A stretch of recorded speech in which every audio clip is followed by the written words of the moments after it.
आप देख रहे हैं एनिमेशन टीवी।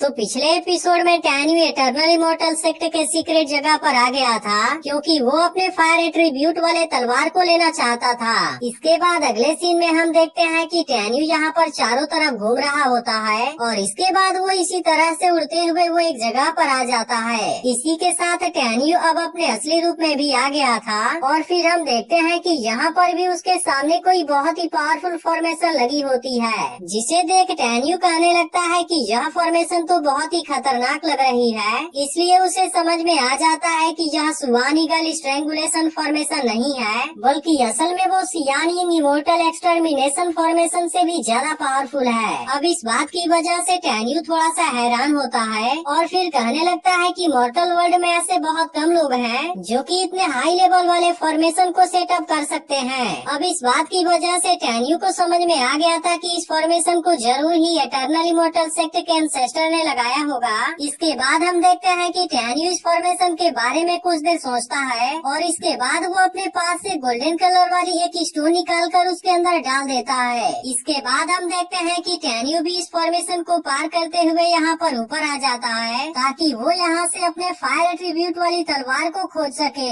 फिर हम देखते हैं कि टैन्यू यहाँ पर अपनी तेज स्पीड के साथ में कई चक्कर लगाता है और फाइनली ऐसा करने के बाद वो फिर से अपने एल्डर वाले रूप में आ जाता है। अब हम देखते हैं कि टैन्यू अपने पावर का यूज करके यहाँ के फॉर्मेशन को डीएक्टिवेट कर देता है और अब इसकी वजह से यहाँ के सभी फॉर्मेशन बंद हो जाते हैं। तभी इसी बीच हम देखते हैं कि फायर एट्रीब्यूट के अंदर से आवाज आने लगती है और फिर वो टैन्यू से पूछती है कि मास्टर क्या आप ही हैं? तब उसकी बात सुनकर टैन्यू से बताता है कि हाँ मैं ही हूँ। जिसके बाद हम देखते हैं कि फायर एट्रीब्यूट बहुत ज्यादा दुखी हो गई थी क्योंकि आज वो बहुत समय के बाद अपने मास्टर से मिल पाई है और इसके बाद वो टैन्यू से कहने लगती है कि मास्टर आप मुझे यहाँ से ले चलिए क्योंकि मैं भी आपके साथ में घर चलना चाहती हूँ। तब इस पर टैन्यू कहता है कि अब इसके बारे में तुम दुखी मत हो और इसके बाद वो उसे यहाँ से निकालने के लिए अपने किसी पावर का यूज करता है, जिसके दौरान हम देखते हैं कि टैन्यू अपने ब्लड का यूज कर रहा था और अब इसकी मदद से वो फायर एट्रीब्यूट को यहाँ से निकाल लेता है जो कि अब टैन्यू के बॉडी के अंदर चली गई थी। वहीं दूसरी तरफ हम देखते हैं कि मास्टर तेंताई और बाकी लोग टैन्यू के वापस आने का बहुत समय से इंतजार कर रहे थे और फाइनली अब कुछ समय के बाद टैन्यू भी यहाँ पर आ जाता है। अब उसे इतने समय के बाद देखने की वजह से सियाओ एक्साइटेड हो गई थी और इसके बाद वो तुरंत ही उसके पास में आ जाती है। फिर वो टैन्यू से पूछने लगती है कि आखिर तुम 40 दिनों से कहाँ पर थे और इसी के साथ वो उसे बताती है कि मैं तुम्हारे बारे में बहुत ज्यादा चिंतित हो गई थी। जिस पर टैन्यू उससे कहता है कि मैं बिल्कुल ठीक हूँ और इसलिए तुम किसी बात के बारे में चिंता मत करो। इसी के साथ वो सियाओ से यह भी बताता है कि मुझे एक बहुत ही कीमती ट्रेजर मिला है, लेकिन मैं यहाँ से वापस जाने के बाद तुम्हें इसके बारे में बताऊंगा। तभी कुछ देर के बाद मिस पिंग भी टैन्यू के पास में आ जाती है और हम देखते हैं कि वह टैन्यू के ऊपर बहुत ज्यादा गुस्सा थी। जिसके बाद वो टैन्यू से पूछने लगती है कि आखिर इतने दिनों से तुम कहाँ पर थे, क्योंकि इसकी वजह से हम सभी लोगों को तुम्हारे बारे में चिंता होने लगी थी और इसी के साथ तुम्हारा इंतजार करते करते तो 1 महीने से ज्यादा का समय गुजर गया है। तब उसकी यह बात सुनकर टैन्यू उसे शांत कराता है और फिर उसे बताता है कि यह एटर्नल सीक्रेट वर्ल्ड बहुत ही बड़ा है, जिसके वजह से यहाँ से वापस जाते समय मैं रास्ता भूल गया था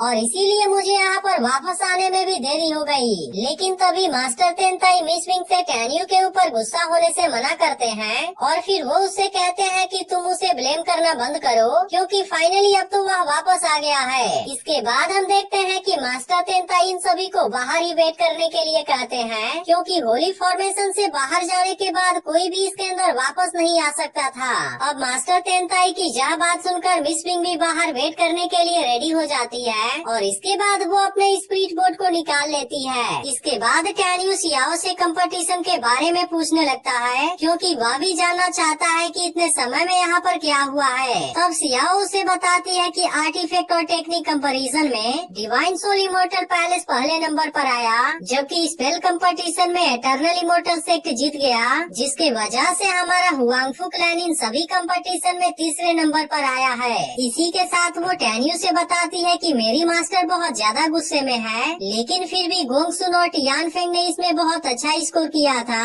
जिसके वजह से मास्टर तेनताई ने कहा कि वो वापस लौटने पर उन सभी को कोई बहुत ही अच्छा इनाम देंगे। इसके बाद वो बताती है कि मैंने तो विंड के बारे में सुनने का कोई उम्मीद नहीं किया था, जो कि असल में एक बहुत ही हाई लेवल वाला मास्टर है, लेकिन अनफॉर्चुनेटली वह भी इसमें कुछ नहीं कर पाया। अब इसके बारे में जानकर टैन्यू भी थोड़ा सा परेशान होता है। फिर सियाओ से बताती है कि अभी फॉर्मेशन कंपटीशन चल रहा है, लेकिन फिर भी हमारा स्कोर उन दोनों सेक्टर से बहुत कम है, जिसके वजह से सियाओ को लगता है कि वो इसमें हार जाएंगे। इसके बाद सियाओ बिल्कुल टैन्यू के पास में आकर खड़ी हो जाती है, जिसके दौरान हम देखते हैं कि युकिन को इस बात की वजह से परेशानी होने लगी थी, लेकिन उसे भी समझ में नहीं आ रहा था कि आखिर उसके साथ में ऐसा क्यों हो रहा है, क्योंकि टैन्यू तो उसके डिवाइन सोल इमोर्टल पैलेस का इनेमी है। लेकिन फिर भी जब कभी भी वो सियाओ को उसके पास में आते हुए देखती है, तब इसके वजह से उसके हार्ट में बहुत ज्यादा दर्द होने लगता है। लेकिन असल में युकिन को भी इसके पीछे की वजह पता नहीं थी, और इसलिए वो इसके बारे में ज्यादा कुछ नहीं कर पाती। तभी इसके कुछ देर के बाद फॉर्मेशन कंपटीशन भी ओवर हो जाता है, जिसके बाद टैन्यू भी मिसविंग के साथ में वहाँ पर आ जाता है। लेकिन हम देखते हैं कि मास्टर तेनताई इस वक्त बहुत ही ज्यादा परेशान हो गए थे, क्योंकि आखिरकार इस कंपटीशन में भी वे लोग हार गए हैं। वहीं दूसरी तरफ हम देखते हैं कि मास्टर यानवुजी और उसके लोग इनके ऊपर हंसने लगे थे, जिसके बाद मास्टर यानवुजी अनाउंस करता है कि फॉर्मेशन कंपटीशन भी खत्म हो गया, जिसमें मेरा इटर्नल इमोर्टल सेक्ट फिर से जीत गया है, और डिवाइन सोल इमोर्टल पैलेस इसमें भी दूसरे नंबर पर आया है, जबकि हुआंगफू सेक्ट अभी भी सबसे नीचे बना हुआ है। इसके बाद हम देखते हैं कि इस जीत के वजह से इटर्नल इमोर्टल सेक्ट के लोग बहुत ही खुश हो गए थे, जिसके बाद मास्टर तेनताई कहता है कि इस बार भी 4 आर्ट कंपटीशन सक्सेसफुली हो गया, जिसमें कि इस बार डिवाइन सोल इमोर्टल पैलेस पहले नंबर पर, इटर्नल इमोर्टल सेक्ट दूसरे नंबर पर, और हुआंगफू सेक्ट अभी भी तीसरे नंबर पर बना हुआ है। अब इस बात की वजह से हुआंगफू सेक्ट के लोग बहुत उदास हो गए थे।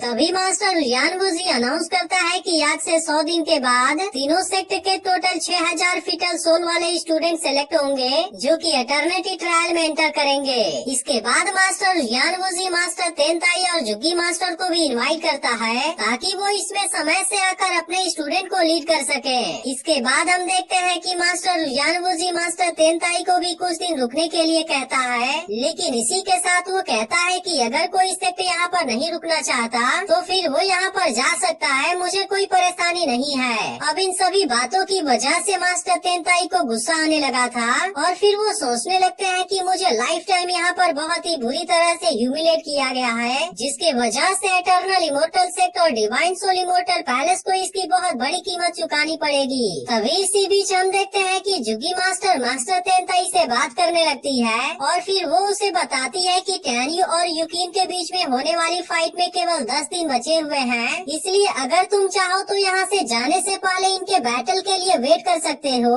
लेकिन हम देखते हैं कि मास्टर तेनताई इस बात के लिए एग्री नहीं होते, और फिर वह इनसे कह देते हैं कि आने वाले समय में गॉड्स बैटलफील्ड ट्रायल में मेरा हुआंगफू सेक्ट पार्टिसिपेट नहीं करेगा। लेकिन हम देखते हैं कि मास्टर तेनताई टैन्यू और युकिन के बीच के फाइट के लिए रेडी हो गए थे, और इसलिए वो जुगी मास्टर से कहते हैं कि हम इसे कर सकते हैं, जिस पर जुगी मास्टर कहने लगती है कि इन दोनों के बीच में लाइफ एंड डेथ मैच होने का डिसाइड हुआ था, तो फिर इसके बारे में मुझे कोई पछतावा क्यों होगा। और फिर वो मास्टर तेनताई से कहती है, क्या तुम्हें अभी भी डर नहीं है कि तुम्हारा मजाक बन जाएगा। तब इसके इस बात को सुनकर मास्टर तेनताई हंसने लगते हैं, और फिर कहने लगते हैं कि तुम मजाक की बात कर रही हो। इसके बाद वो जुगी मास्टर से कहते हैं कि तुमने 50,000 साल पहले किए गए प्रॉमिस को भी तोड़ दिया, जिसे कि तीनों सेक्ट के मास्टर ने बनाया था। इसके बाद वो कहते हैं कि इतने समय से हमारे हुआंगफू सेक्ट के स्टूडेंट को गॉड्स ऑफ बैटलफील्ड में एंटर नहीं करने दिया गया था। और फिर वो जुगी मास्टर से पूछते हैं कि क्या इसके बारे में तुमने कभी सोचा है। लेकिन अब जुगी मास्टर इस बात का कोई जवाब नहीं दे पाती, और हम देखते हैं कि मास्टर तेनताई टैन्यू और युकिन के बीच में होने वाली फाइट को भी कैंसिल कर देते हैं। लेकिन तभी इसी वक्त हम देखते हैं कि टैन्यू इन सभी के सामने आ जाता है, क्योंकि वो अभी भी युकिन के साथ में फाइट करने के लिए रेडी था। और इसके बाद वो मास्टर तेनताई से भी कहता है कि मैं इस फाइट को करना चाहता हूँ। इसके बाद एपिसोड यहीं पर एंड हो जाता है।